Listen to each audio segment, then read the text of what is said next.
大家好，成语用闽南语如何表达才贴切易懂？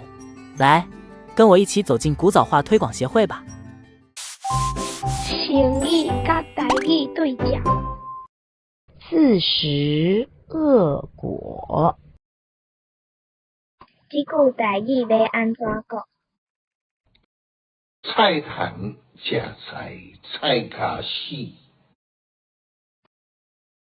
咱做伙过来念一遍。菜坛食菜，菜卡死。坐井观天。这句台语要安怎讲？高正水鸡。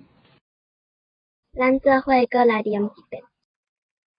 高正水鸡。学习如何把成语变成闽南语，让你在沟通更练邓、更自信，很有趣哦！请听，请看，请订阅。